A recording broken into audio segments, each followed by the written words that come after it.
Hey everyone, Dr. Anna here. I'm here with my girlfriend, Victoria Albina. She is a nurse practitioner and a master's in public health. And she's going to talk with us today about, oh my gosh, some internal checking in with ourselves and really kind of recognizing what's holding us back and being able to clear from any relationships and really get the confidence that we need as women, especially at this time. So, Victoria, great to see you. How are you? I am doing so well. It's an absolute delight to see you too. Thanks for having me on. Oh, it's a pleasure. Now, tell us a little bit, tell my audience a little bit more about yourself, your background, and your passion, and how you came to love this area in your research. Yeah. I love that. Always an invitation to talk about my passion is always delightful. So I use she, her pronouns, and I live on occupied Lenape territory, also known as New York City. And I am also the host of the podcast Feminist Wellness, which is a weekly show that's all about helping humans socialized as women to overcome codependency, perfectionism, and people pleasing. And I am passionate about this work because I struggled with all of this myself, and I see it so much in the lives of so many powerful, powerful women. And particularly in my previous career doing functional gastroenterology, I feel like pretty much every single one of my GI patients, my hormone imbalance patients, folks with mood issues, we could all tie it back to putting other people ahead of us and worrying more about what other people think about us than what we think about ourselves. Oh, absolutely. Not me. No, never, never me, Victoria. Of course, of course. Me too, right? Like just raise your hand. Me too. Anyone listening, as people are coming on this live, I'd love for you guys coming on the live, just share where you're from, where you're listening in from, and you can put that in the comments and we'll get those going. I love to know where people are. I'm in Dallas right now from Georgia. You're on the East Coast in New York. Thank you for that introduction. So tell, what got you passionate about this field? Yeah, so after working in primary care and in public health for a decade, I came to really see that the thing holding my GI patients in particular back was not, yes, it was the parasites. Yes, it was the dysbiosis. Yes, it was the food. But it was really all those internal stories, right? Because when we're constantly telling this story that we are less than, that it is our job to take care of other people ahead of ourselves, it keeps our autonomic nervous system from actually allowing us to digest, to make good thyroid balance, to make good hormone balance. Our sex hormones go out of whack. Pretty much everything in our body goes out of whack when we're in that sympathetic activation, that fight or flight of thinking, I have to keep everyone happy. It's my job. If people aren't happy, it means I failed. And oh my goodness, what a weight to carry in the world, huh? Mm-hmm. It is a burden, right? It becomes a burden as opposed to like, how do we have this existence that's easy, that's with ease and grace, right? We want that existence of ease and grace. Yeah. So how do we do that now? Like, and let's talk about autonomic, sympathetic versus parasympathetic. Let's go ahead and get into the science of this a little bit. Okay, I am a huge, huge nerd in general. Now I'm bragging. So I'm obsessed with the function of our autonomic nervous system. So there's two main branches to the vagus nerve that runs our autonomic nervous system. Sympathetic is fight or flight. That's driven by adrenaline, norepinephrine, cortisol, go, go, go, go, go, because we're scared a lion is going to come eat our entire face and our village and everyone we've ever met. Historically, all these hundreds and thousands of years ago when this system evolved, it was built just for big predators, to outrun predators. And these days you get a ping from your boss, an email from your mom, right? Someone doesn't like your Instagram post, and all of a sudden you're getting that sympathetic activation, that little bing, that zap of fight or flight in your body that stops everything else in your body from functioning optimally. The other half of the autonomic nervous system is parasympathetic, which has two branches. Ventral vagal, which is how I feel talking with you, Doc. I feel safe. I feel secure. I feel connected. I feel like, I can just connect with you. And I know that we're kindred, right? We're here to talk and be safe and take good care of each other. That's how we feel when someone has a nice big smile and is welcoming. That is ventral vagal. In that state, you can rest and digest. You have that burger and you break it down, you excrete it, everything feels great. The other branch of that is dorsal, which is on the back body. And when we are in dorsal ventral activation, that's immobilization or shutdown, which in a possum looks like freezing or deer in the headlights. In humans can look like depression, can look like brain fog, it can look like hypothyroid in part, which is really interesting. And it can just look like, I don't know, I just can't with life. And so that's what can happen in dorsal vagal. The reason that I share all this nerdetry is because the more we know about our bodies and what's happening in our bodies, the more we can have that awareness when it's just that little tiny feeling in your body of, let's say, anxiety 0 to 10, you feel that 0.2 and you're like, oh, just a little teeny tiny zap of anxiety. You can know, okay, I'm having a thought that's leading to increased anxiety. There's something in my environment that's making me hypervigilant. I'm hungry, angry, lonely, tired. I need to attend to myself. So too, if you feel yourself pulling out of the conversation, dissociating, not being engaged, when you feel that little tiny bit of that, like, oh, overwhelm, worry, future tripping, spinning in the past, you can recognize like, oh, that's happening. And you can do things like putting cold water on your wrists. That can help to lift us up out of dorsal. You can do some kind of movement to help yourself to get grounded and centered so that you can begin to shift into that ventral vagal, that space where you just feel like all is well in the world. And it can be independent of the circumstances you're in, right? So like that crazy world that we're living in, and you teach again this body work and the breath work and just this mind work, thought work to really help people get into this space. So what are some techniques that you felt like? I like the, concept of, just a splash of a, like the water, just washing your hands or with cold water, right? That makes a difference. And that's invigorating in a way, but also, water is so healing as an energy, right? Diffuse negative ions. Yep. So what are some techniques that you use? And we have people in from our Keto Green community. Barbara's her first time joining our live. Excited to have you guys here. Melissa, Sandra, Lois is here. Oh my God. So all of you guys, thank you so much for being here. And you guys can ask questions. You can put a comment in the box here, and love to share that. Right. So good. Thank you, Lois. Very interesting. And there's Lois with her grandbabies. Just beautiful. Oxytocin moments. Yes, for sure. Yeah. So often when we are feeling more in that shutdown energy, something that's invigorating, like a movement that helps us to sort of speed up our energy, like you said, that cold water, particularly on this pulse points, can help to sort of rev us up and allow us to choose to step out of dorsal vagal a little bit. I'm always a huge fan of gentle movement to help us to ground ourselves.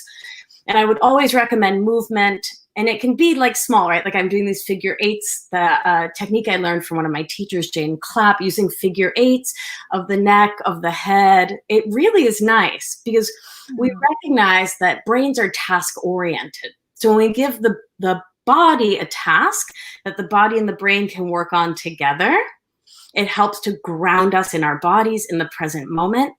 And then we can do things like the thought work that I teach. Once we're grounded in our physiology and we're getting into that ventral vagal place with ourselves. So the thought work teaches us to look at the circumstances of life and see where they are neutral, right? Because we have these habitual thoughts.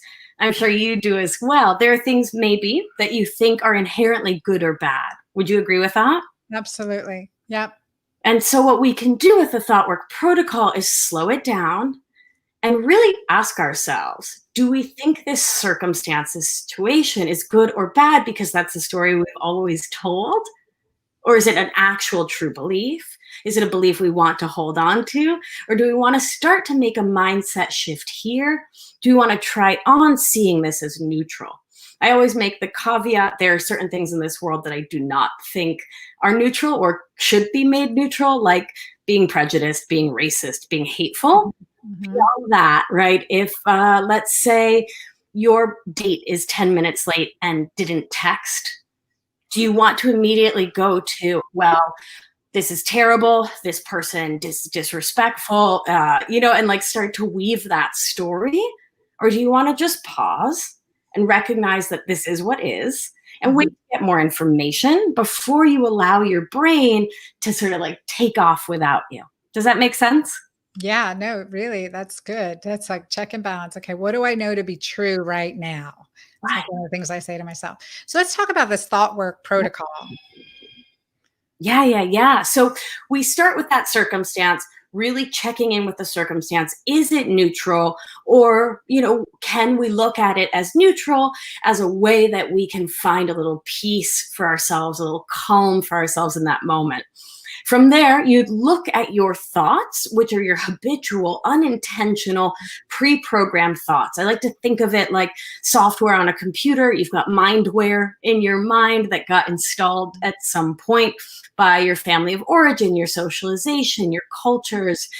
And those thoughts, those habitual thoughts, then create a feeling, a sensation in your body. That's that brain down experience of the emotions, the molecules of emotion, right? So you referenced oxytocin. Other thoughts allow for dopamine to get expressed into the body, etc. We take action based on our feelings and create a result. And so we look at this framework, CTFAR, circumstance, thought, feeling, action, result, and look at the results that we are creating for ourselves in our own lives. And what this does, particularly because the population I am so passionate about working with is managing codependency, perfectionism, and people pleasing, what most of us have come to do is to, what's that? Not me. Oh, no. Oh, definitely not me. That's not. And so what we have done for a lifetime, it's like there's a spotlight on our heads and we've been looking at everyone else. Are you okay? Do you like me? Do you think I'm good? Are you okay? And through the Thoughtwork protocol, we turn that spotlight on ourselves, often for the first times in our lives, to see the results we're creating for us. Does that make sense? Instead of focusing on the results for everyone else. I think that's an important refocusing, right? It's the refocusing. Okay, well, what is it? What is true for us, and where is this coming from? What have I been taught that's causing me to create this feeling? And that's hard. That's hard. It's challenging. So yeah, so I think that's an important conversation, especially right now too, with concerns, division. I hate the term social distancing, right? Yeah. It's physical distancing. Let's just say physical distancing, not social distancing, because we're creating another boundary. And, so that's challenging to work through that. Can everyone just say physical distancing and not social distancing, and then give the person you're next to a big hug and kiss? Okay. So, we really want to, embrace the relationships, because codependency is a tough area. Define codependency. Yes. And it is a huge challenge to recognize that you're codependent, number one, and then to break free, setting up really strong boundaries. Is that the word? To create, to break free from the codependency. So describe what that is. Yeah, so I think of codependency as the chronic habit of putting other people's wants, needs, thoughts, feelings, and outcomes ahead of your own. And so usually we learn to do this as a childhood survival mechanism. So I actually see codependent thinking, perfectionist thinking, people-pleasing thinking as the absolute brilliant genius of our inner children. They learn these mechanisms as a way to survive and potentially even thrive, right? Because all three habits are celebrated by everyone other than the person living them. True. Right? They make everyone happy. That's so true.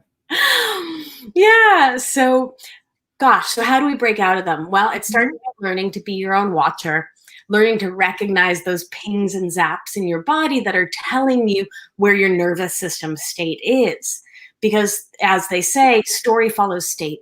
So the story you're telling about whether you're safe or not has to do with the state of your nervous system.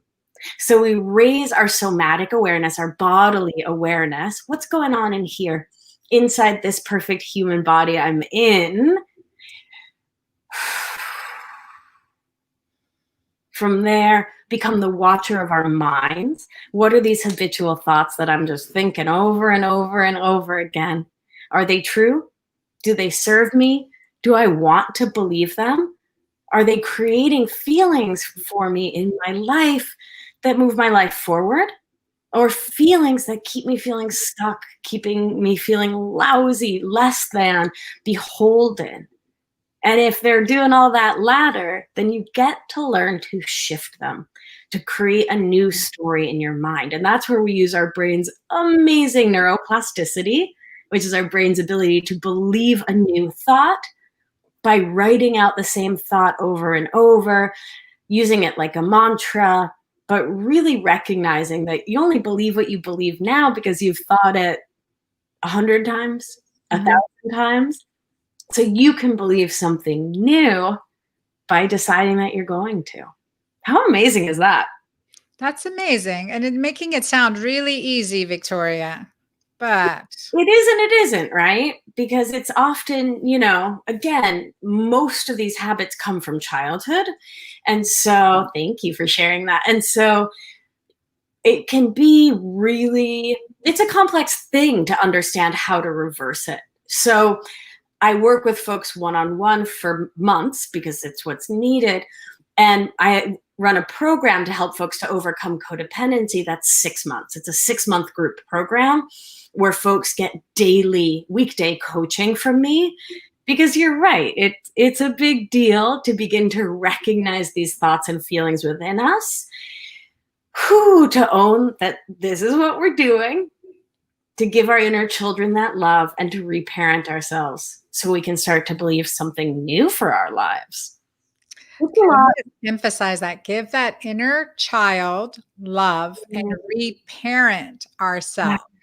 So y'all, what does that come up in you? For everyone watching here on Facebook, like what's coming up in you? Listen to that inner child and reparent ourselves. I mean, first of all, getting in touch, just stopping to listen. And you did that, just that deep breath, right? When we make that deep breath, it's activating the parasympathetic system, so that vagal nerve, so we can relax. And when we stimulate the vagal nerve, we also stimulate oxytocin, decrease cortisol. So that's really some physiology behind that. But that's critical. So listen to my inner child. Let me do this work with you, Victoria. I know we're running on time. Yeah. Quick and sweet, right? Short and sweet. The inner child is saying that, you need to play more. So I'm going to take you off your curfew. Like, what do I have? So, I mean, just something, seriously, that's just what came up, Victoria. I don't know. But I think that's probably telling because, the workaholism is part of a therapeutic, positively reinforced behavior that even though I'm reformed, it can 10 hours today, right?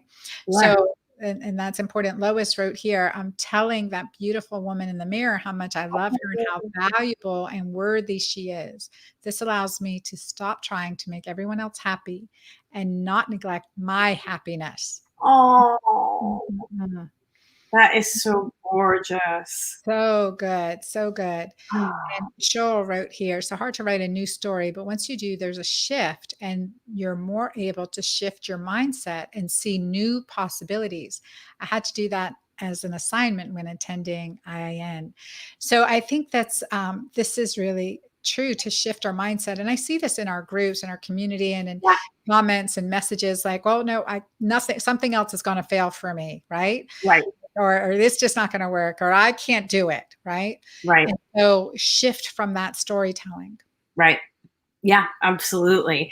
And so I've got some opportunities for folks to learn more about this, and of course to get a handout, because I love a handout. So you can go to victoriaalbina.com. Right there on the homepage, you can put your email in right at the top of the page to get my set of free meditations to support you in starting to do this inner child work, boundaries work. My podcast, Feminist Wellness, has tons of information all about how to do this. And if you go, Great podcast. oh, thank you. I really appreciate that. And you hit on hard subjects like racism recently and these topics. I mean, it's important to just like dive in and expose some of the untruths, I think, that we've been told. I really, really appreciate that. That means a lot to me. Thank you. Welcome. Yeah. Oh, and so at victoriaalbina.com/thoughtwork protocol, you can actually download the protocol in its entirety, because I think it should be made free to the world. Okay, we're all going to download that. victoriaalbina.com. albina.com/thoughtwork protocol. Thoughtwork protocol. Yep. It's right there. It'll zip over to your email. You just have to confirm your subscription. And that's correct, my dear. That is beautiful. So anyone who wants it can have it for free. And please send the link to your friends and family so they can download their own copy. Yeah, it's really important to me that this be disseminated widely and for free, because it is pretty life-changing work. So I've read boundaries. I've read, it's a process. Like, man, I wish I did this when I was younger. So but it comes from working with ourselves, right? Wherever we are in our journey, it's the right time to start. And let's dig, always something else to learn about us. So let's dig in and share this great information. And Victoria, thanks for being with us today. And I appreciate you. I appreciate everyone who showed up to watch this live. Definitely share it with your friends, share it on your page, tag me. And that way I can come and comment and check out some of the comments that you're getting too. I love visiting you guys. And Victoria, I don't know if you've seen our Keto Green community. We've had our challenge group, and you have to pop in. It's an incredible, the testimonies and transformations that we're seeing there. It's really powerful, amazing, creating this healthy tribe of women moving forward. And I think why I wanted to bring you on, that know who they are and are in touch with the inner child, this fun, innocent, precious being that may have had some trauma, right? Yeah. So we reparent ourselves. I love it. Absolutely. Yay. Thank you so much for this opportunity. Sending much love to you and the whole community out there. Thank you. Thank you very much. All right.